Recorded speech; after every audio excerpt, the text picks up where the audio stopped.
Online classes में सभी का स्वागत। सभी को नमस्कार। फर्स्ट ईयर AHDP फिजियोलॉजी में आज हम स्टार्ट करने जा रहे हैं memory gland and milk production. ये हमारा लास्ट चैप्टर है 21st। तो स्तन ग्रंथियां व दुग्ध उत्पादन कैसे होता है और ये स्तन ग्रंथियां क्या हैं, कहाँ से बनी है, कैसे बनी है, किसका जो है वो ये परिवर्तित है। तो परिचय के अंदर स्तन ग्रंथियाँ त्वचीय परिवर्तित स्वेद ग्रंथियाँ, ये इसने सेबेशियस जो है वो गलत लिखा है। यहाँ पे कर लो स्वेट ग्लैंड्स। स्वेट ग्लैंड्स को हिंदी में पसीने वाली ग्रंथियाँ भी कहते हैं। तो ये उसका परिवर्तित है, सेबेशियस ग्लैंड का नहीं है। तथा इनका उद्गम बनना कहाँ से है? एक्टोडर्म। हमने पढ़े थे एक्टोडर्म, मीजो और एंडो। तो एक्टोडर्म से हमने पढ़ा था, अभी आप शायद पढ़ोगे एनाटॉमी के अंदर, कि बाहर का जो पूरा है एक्टोडर्म से हेयर हैं, सींग हैं, खुर हैं, ये सारे एक्टोडर्म से बनते हैं। तो ये भी एक्टोडर्म से होता है। ये ग्रंथि दुग्ध का निर्माण एवं स्त्रावण करती है। ये ग्रंथियाँ दोनों लिंगों यानी नर और मादा दोनों में ही होती हैं, लेकिन नर के अंदर ये रूडिमेंट्री होती हैं, यानी कि छोटी डेवलप नहीं होती है, छोटी अवस्था में रह जाती हैं, रूडिमेंट्री। लेकिन मादा में ये यौवन आरंभ पर एस्ट्रोजन व प्रोजेस्टेरोन हार्मोन के प्रभाव से बढ़ जाती हैं तथा गर्भकाल में इनका विकास हो जाता है। तो ये नर में भी होती हैं, ये भी ध्यान रखने वाली बात है, जबकि ये रूडिमेंट्री। पशुओं में सभी स्तन ग्रंथियों व स्तनाग्रों ट्रीट को मिलाकर सबको मिला दिया जाए तो ये एक अडर यानी कि एन की संरचना करती है। स्तन ग्रंथियों की स्थिति, लोकेशन कहाँ कहाँ होती है, वह संख्या क्या है, अलग अलग जानवरों के अंदर अलग अलग जो है वो इनकी पोजीशन रहती है। तो ये 3 तरह से होती हैं। एक तो होती हैं इंग्वाइनल, जो पिछले पैर हैं उन पैरों के बीच में नीचे इंग्वाइनल रीजन में। एक है एब्डोमिनल रीजन में, यानी कि पेट कहते हैं जिसको, उधर उधरी है। और एक है वक्षीय, यानी कि थोरैक्स रीजन के अंदर, थोरैक्स रीजन के अंदर। तो गाय भैंस में इंग्वाइनल होती हैं ये, और 4 ग्रंथियाँ, 4 थन और 1 छिद्र होता है इनमें। घोड़ी में भी इंग्वाइनल, 2 ग्रंथियाँ, 2 थन और 2 छिद्र। इम्पॉर्टेंट, 1 छिद्र 2 छिद्र, ये ध्यान रखें। भेड़ व बकरी इंग्वाइनल, 2 ग्रंथियाँ, 2 थन, 1 छिद्र। सूरी कुल 7 पेयर स्तन ग्रंथियाँ, 2 इंग्वाइनल, 3 पेयर जो है वो एब्डोमिनल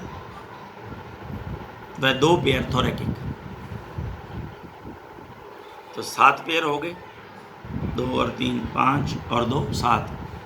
और प्रत्येक में 2 से 3 छिद्र होते हैं, ये ध्यान रखें। सूरी में, कुतिया में साधारणतया 5 पेयर, 1 इंग्वाइनल, 2 एब्डोमिनल और 2 थोरैकिक व 2 छिद्र प्रत्येक थन में। हथनी में वक्षीय क्षेत्र में 2 ही स्तन ग्रंथियाँ होती हैं।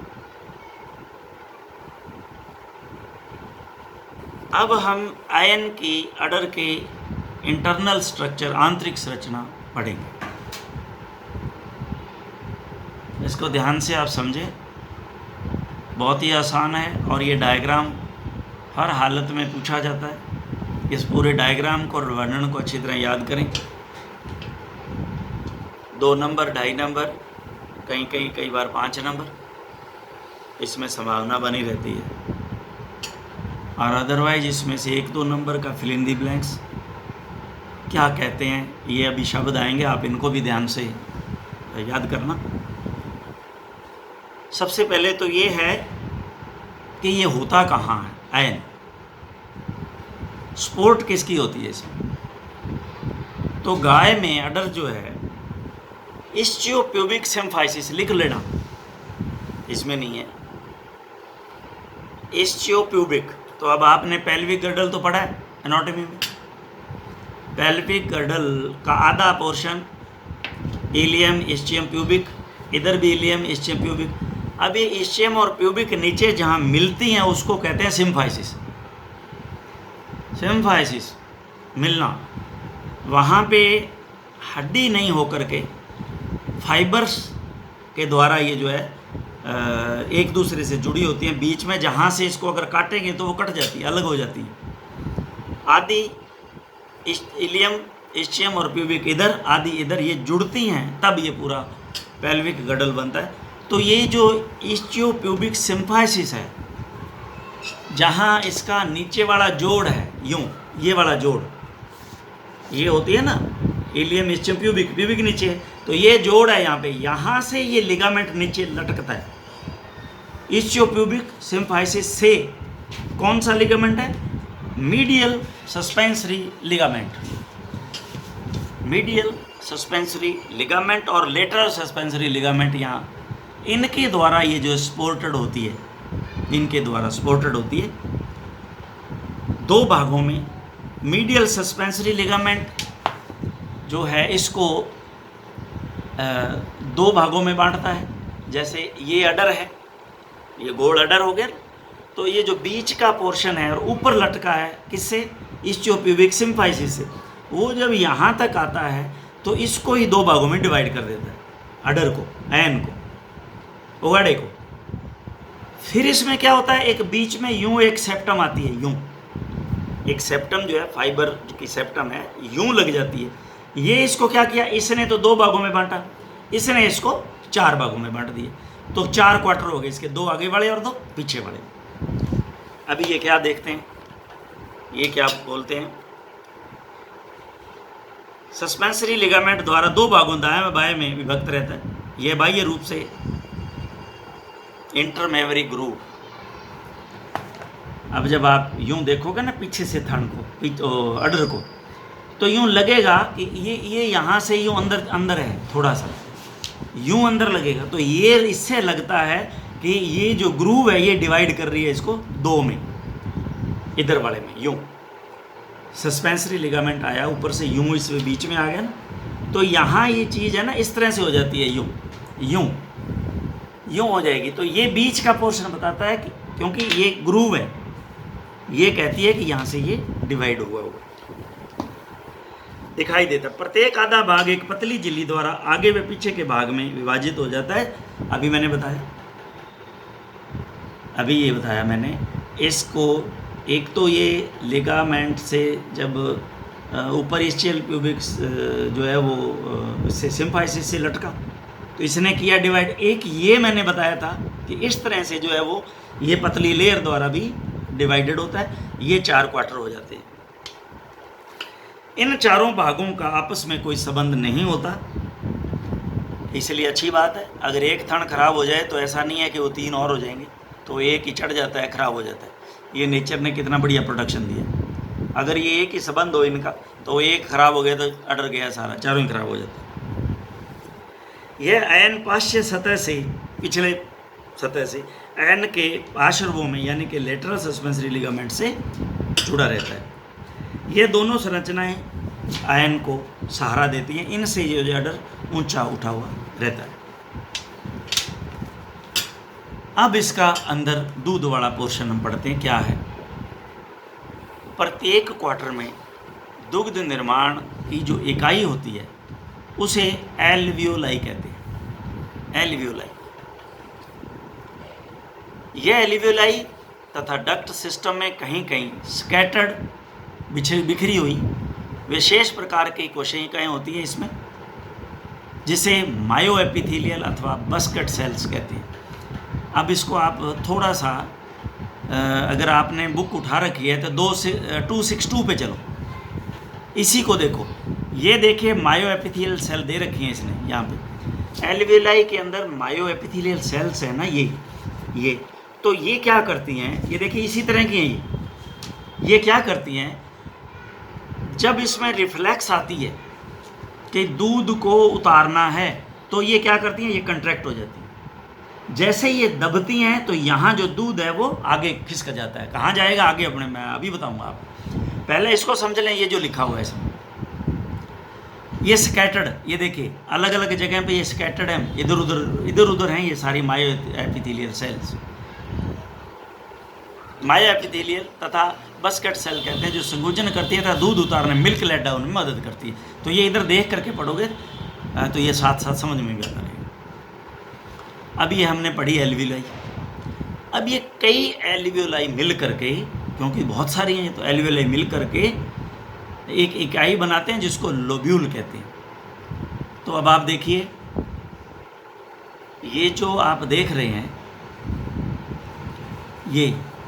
ये जो एक एल्वियोलाई है, ये अब कई जो एल्वियोलाई मिल करके इन्होंने क्या बना लिया, एक लोब्यूल बना लिया। ये जो आप देख रहे हैं चौरस 264 पे ये जो आप देख रहे हैं, ये इसने जो ये दे रहा, ये तो है एल्वियोलाई 1 2 3 4। अब ये मायो एपिथेलियल सेल हैं, ये अंदर जो क्रॉस दे रखा है, ये इसको स्कुंचन कराएंगे, और ये सारी एल्वियोलाई हैं। अब ये मिलके इन्होंने ये लोब्यूल बना लिया, ये है लोब्यूल। अभी आपके लोब्यूल समझ में आएगा। फिर क्या है, और इसी तरह से मिल करके फिर लोब बनेगा। अब जब लोब बनेगा तो इनकी जो डक्ट हैं आपस में मिलेंगी, पहली डक्ट दूसरी से दूसरी एल्वियोलाई की डक्ट मिलेंगी, तो वो तो अंदर ही अंदर बनी है, तो वो कहलाएगी इंट्रालोबुलर डक्ट। ये देखिए, ये दे रखिए, ये एल्वियोलाई हैं, इनकी सारों की डक्ट एक मिलती है, बन के एक आती है, तो ये कहलाएगी इंट्रालोबुलर। इंट्रा कहते, अब इंट्रा और इंटर में समझो। अगर आपने इंट्रा और इंटर में अर्थ समझ लिया तो समझ लो ये पूरी कहानी समझ में आ जाएगी आपको। इंट्रा का मतलब होता है अंदर, जैसे इंट्रा सेलुलर सेल के अंदर, इंटर सेलुलर 2 सेल के बीच में। इसी तरह से इंट्रालोबुलर का मतलब लोब के अंदर, इंट्रालोबुलर, और इंटरलोबुलर का मतलब है 2 लोब के बीच में। अब ये 2 वर्ड अगर आपके याद ये रहेंगे तो ये पूरी की पूरी स्ट्रक्चर आपको याद रहेगी, बताने की ज़रूरत नहीं है दोबारा। अभी इसको दोबारा पढ़ते हैं। तो ये मिल्क लाउड, ये कई एल्वियोलाई मिलकर एक इकाई बनाते हैं जिसे लोब्यूल कहते हैं। यह लोब्यूल संयोजी ऊतक की परत से घिरा रहता है। कई लोब्यूल्स एक साथ मिलकर एक बड़ी इकाई बनाते हैं जिसे लोब्स कहते हैं। यह भी संयोजी ऊतक की परत से घिरा रहता है, लोब। बहुत सारे लोब्स मिलकर के अडर का निर्माण कर देते हैं, लेकिन इनकी जो लोब्स की जो डक्ट्स हैं वो कैसे कैसे खुलती हैं, वो अब आप इसको अच्छी तरह से आगे पढ़ रहे हैं, इसको समझो। एक लोब्यूल कई एल्वियोलाई से मिलकर बनता है। अभी ऊपर पढ़ा हमने, एल्वियोलाई से एक डक्ट निकलकर लोब्यूल के अंदर ही दूसरी डक्ट से मिलकर, देखिए ये लोब्यूल है, एक एल्वियोलाई की डक्ट दूसरी से मिलकर के एक डक्ट का निर्माण करती हैं, कॉमन का, जिसे इंट्रालोबुलर, अभी मैंने आपको समझाया, ये इंट्रालोबुलर आ गया, इंट्रालोबुलर डक्ट बनाती है। अब प्रत्येक लोब्यूल में एक नलिका निकल दूसरे लोब्यूल की, एक ये लोब्यूल हुआ, एक और लोब्यूल होगा, कितने लोब्यूल होंगे, इनकी डक्ट मिलकर के एक फिर कॉमन डक्ट बनाएगी। तो इसको सारे को एक लोब्यूल के अंदर की दूसरी लोब्यूल में ये कहलाएगी इंटरलोबुलर। वो इंट्रालोबुलर होगी, ये इंटरलोबुलर होगी। इंटरलोबुलर डक्ट कहते हैं। यह कई इंटरलोबुलर डक्ट से जुड़कर इंटरलोबुलर डक्ट का निर्माण करती हैं, आपस में सारी जुड़ करके इंटरलोबुलर डक्ट का निर्माण करती हैं। गाय में यह इंटरलोबुलर डक्ट दुग्ध को मिल्क सिस्टर, देखिए यहाँ इंट्रालोबुलर है, इंटरलोबुलर है और इंटरलोबर है, ये 3 है यहाँ पे डक्ट। देखिए आप जो इंट्रालोबुलर हैं वो मिलकर के इंटरलोबुलर बनाएंगे, इंटरलोबुलर डक्ट मिलकर के इंटरलोबुलर जो है वो डक्ट बनाएंगी बड़ी। ये क्या करेगी, अभी ये सिस्टर्ना में खुलेगी जा करके, ग्लैंड सिस्टर्ना। ये अभी कह रहा है निर्माण करती है। गाय में ये इंटरलोबुलर डक्ट दुग्ध को मिल्क सिस्टर्न भी कहते हैं, इसको ग्लैंड सिस्टर्न भी कहते हैं, एक ही बात, अथवा ग्लैंड सिस्टर्न में डालती है, जो सीधे इसको टीट सिस्टर्न के माध्यम से थन के टीट कैनाल से ये जुड़ जाती है। तो ये ग्लैंड सिस्टर्न और टीट सिस्टर्न दोनों को मिलाकर के लैक्टिफेरस साइनस बनता है। ये लैक्टिफेरस साइनस क्या होता है, इसको आप समझो। साइनस आपने पढ़ा होगा, एनाटॉमी में आपको पढ़ा दिया होगा, अगर आपने टर्मिनेट बोन पढ़ी है इसमें स्कल में, तो स्कल में आपने टर्मिनेट बोन पढ़ी होंगी। नाक की ये वाली, ये जो नाक के अंदर हैं, ये जो है इस तरह की बोन होती हैं, यहाँ पे इनके अंदर सुराख होते हैं। ये बोन है, इसके अंदर सुराख होते हैं, सांस लाते हैं जहाँ से। तो ये जो सांस लेने वाले सुराख हैं, इनको साइनस कहते हैं। इस तरह के सुराख बन जाते हैं, ये किस में, लैक्टिफेरस साइनस है यहाँ पे, इनमें सुराख बनते हैं इस तरह से। ये जो नलिका आई आगे, इस तरह के सुराख के अंदर ये खुलती हैं, ये वाली। तो ये टीट सिस्टम और ग्लास सिस्टम मिलकर के लैक्टिफेरस साइनस बनाती हैं। अब ये लैक्टिफेरस साइनस जो है ये पेपिलरी डक्ट में खुलती है, पेपिलरी डक्ट में ये खुलती है। यह टीट कैनाल एक सर्कुलेटरी स्फिंक्टर मसल द्वारा बना होता है ताकि टीट कैनाल में मिल्क सिस्टम से संक्रमण नहीं हो सके। अधिकतर दुग्ध का भंडारण एल्वियोलाई में होता है, लेकिन दुग्ध का कुछ भाग मिल्क सिस्टम व टीट कैनाल में भी होता है। टीट कैनाल अथवा इसको स्ट्रीक कैनाल कहते हैं। ये जो मैंने कैपिलरी डक्ट बोल रहा हूँ ना, इधर आप देखोगे 2632 पे, ये जो कैपिलरी डक्ट है इसको टीट कैनाल भी बोलते हैं, स्ट्रीक कैनाल भी बोलते हैं। और इसका जो मुंह है जो खुल रहा है, इसको ओस्टियम पेपिली भी कहते हैं और ग्लेटोफोर भी कहते हैं। इसको ग्लेटोफोर यानी छिद्र, मुंह, दूध जहाँ से बाहर आता है। ये लिख रखा है इसने, टीट कैनाल तो स्ट्रीक कैनाल के बाहर छिद्र ओपनिंग को ग्लेटोफोर कहते हैं। तो ये जो है हमने इसकी पूरी संरचना को देखा, किस तरह से इसको आप जब डायग्राम बना के याद करोगे तो ये बहुत ही नॉर्मल सी बात है, आराम से याद करना है इसको, ये इम्पोर्टेंट भी है। अब हम नेक्स्ट जो है हमारा चैप्टर है उसमें नेक्स्ट हम दुग्ध उत्पादन में दुग्ध क्षारण का स्तर जो है बनाए रखने के लिए क्या क्या लैक्टोजेनेसिस और लैक्टोपोएसिस क्रियाएं हैं, इनकी जो अवस्थाओं को डिस्कस करेंगे। Thank you very much.